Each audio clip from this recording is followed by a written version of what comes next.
Before we begin, we would like everyone to take 10 seconds to answer the following question. What are some characteristics you would use to describe yourself? This can be physical features, emotional states, talents, likes, dislikes, values, beliefs, and etc.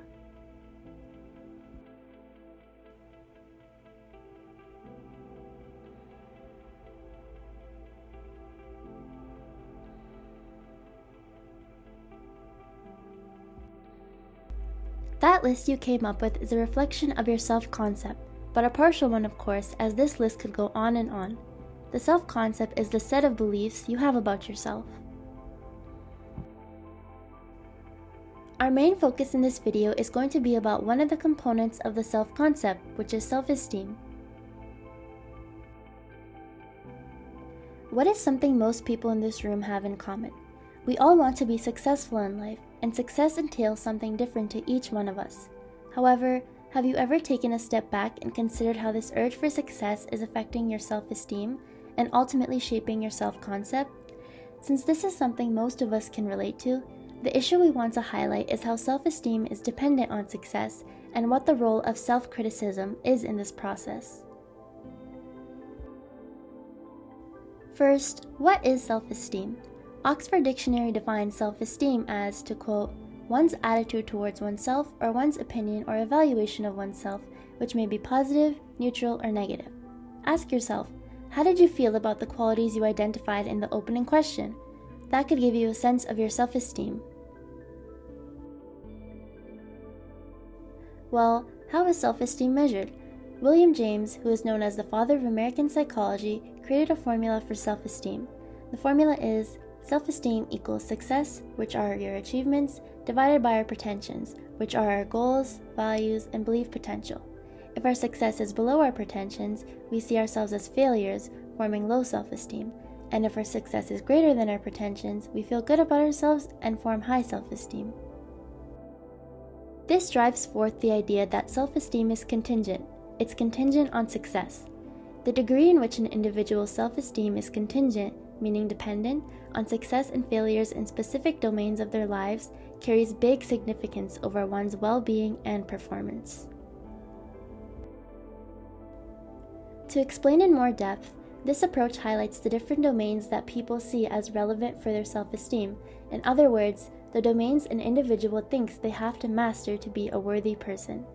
These domains, unique to each individual, can be in any area of their lives.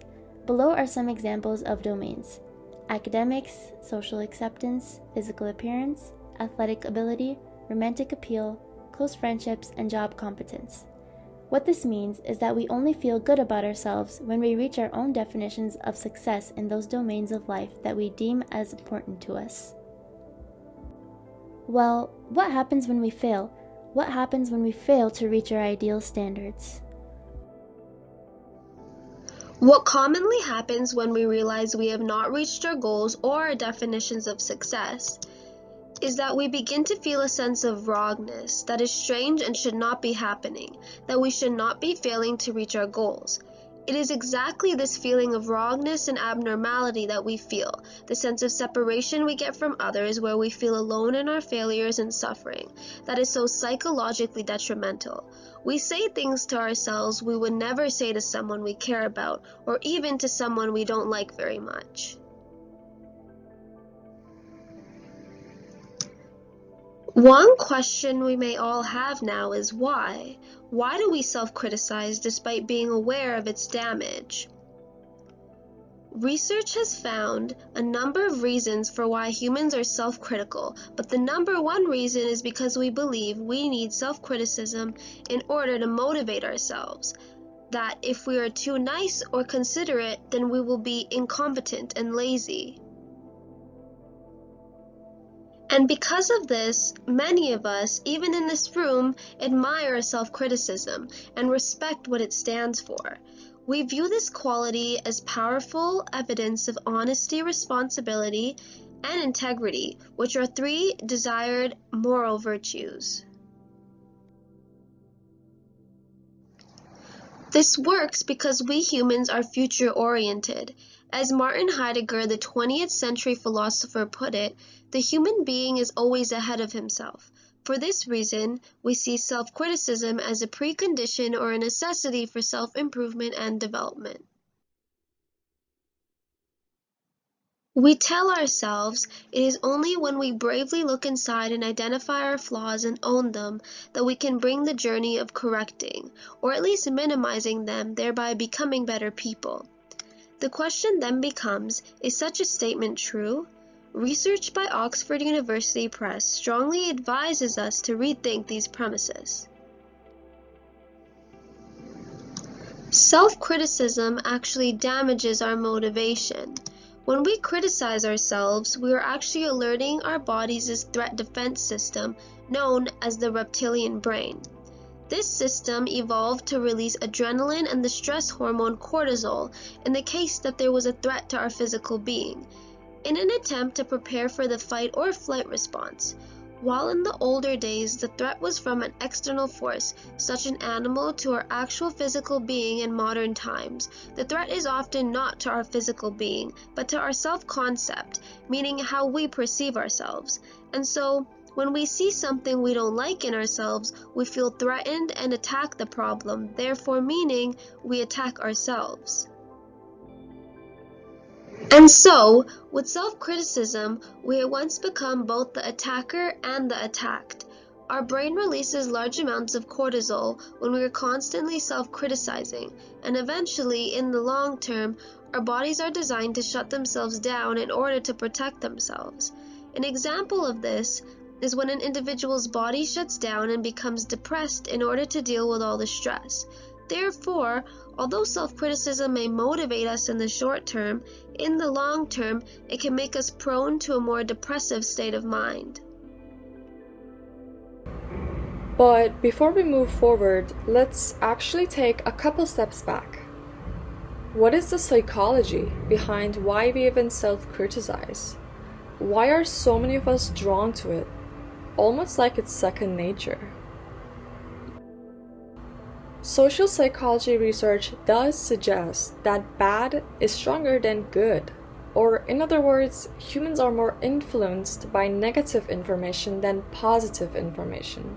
Laura Park, a psychology professor in the State University of New York, says our inclination to pay closer attention to bad things and disregard good things is possibly a result of our human evolution, given that in the past, paying attention to negative threats was literally a matter of life and death. Those who paid more attention to the bad things were more likely to survive and also hand down those genes that made them more attentive to danger.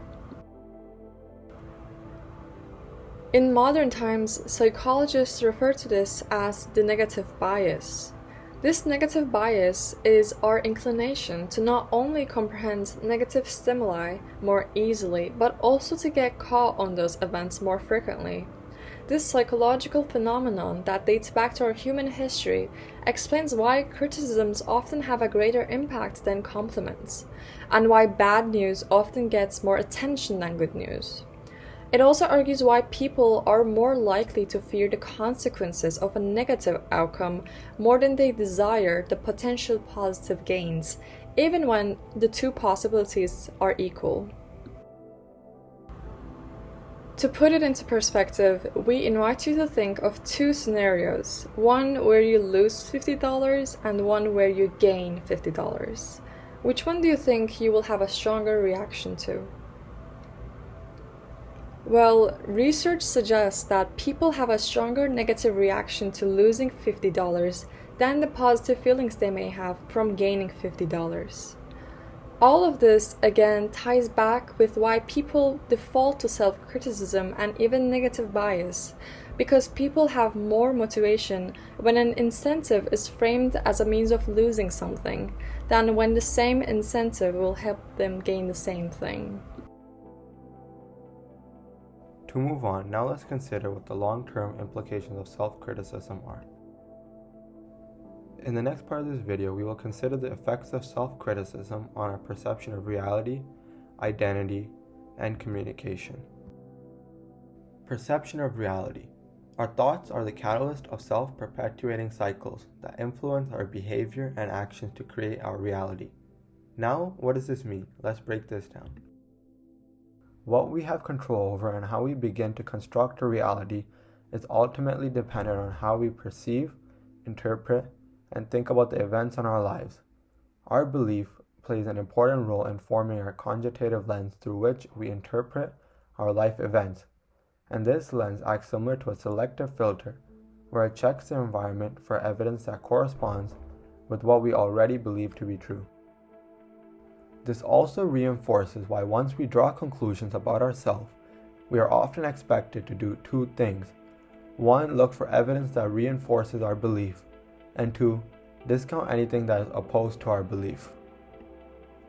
For example, if you think you're not enough, you'll feel like you're not enough, and you will act like you're not enough, which reinforces your belief that you must not be enough. This never-ending cycle is the reason why depressed individuals view a more depressed world, or why we believe that our view of the world is the truth. But what most people fail to realize is that we are the ones who create our version of the truth. Perception of identity. Self-criticism affects our perception of identity because it's often carried out with full conviction, meaning the firm beliefs we have of ourselves. In other words, when we describe ourselves using statements such as "I am bad" or "I am a failure" rather than "I might not be a good person," we create a false identity for ourselves. This is because we as humans seek self-clarity and want to know who we are. Moving away from clarity of ourselves and our identity puts people into a state of confusion, which most people prefer to avoid. Hence, they lean to self-criticize. Communication. Self-criticism also affects the way we communicate. Due to its inclination to influence our behavior in social environments, it interferes with people's ability to experience positive events such as having fun at school events and to seek social support when needed. This negative environment creates a constant cycle of distress and leads to the creation of a negative self-concept, which may also prompt people to be hesitant in their interaction with others. Now, what is the overall effect of self-criticism? When is it taken to the extreme? When self-criticism is taken to the extremes, it starts to develop a relationship with the notion of perfectionism. An article by the Harvard Business Review states that increasingly, young people are holding irrational expectations, whether it be academic goals, professional goals, or what they should look like, and are imaging the idea that everything they do should be perfect. In fact, a study was done by the American Psychological Association from the years of 1989 to 2016.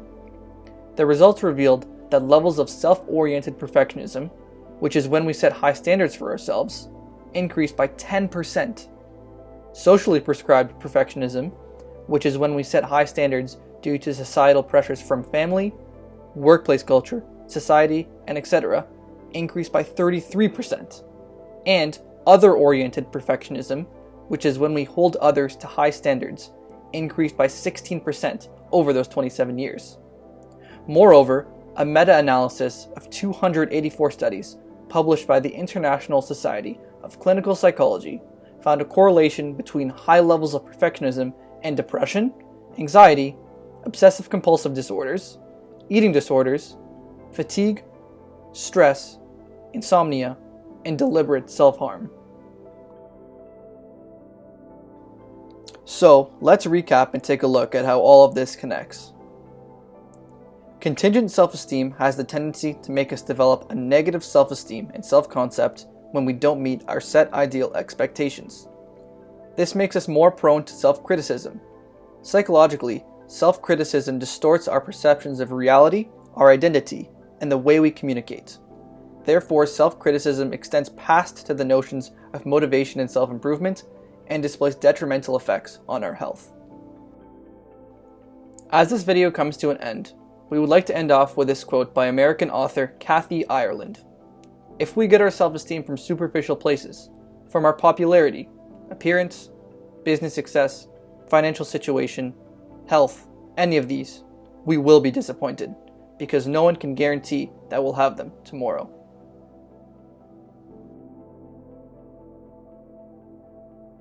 What you do have at the end of the day is yourself. So you should live your life not for your expectations, but for yourself.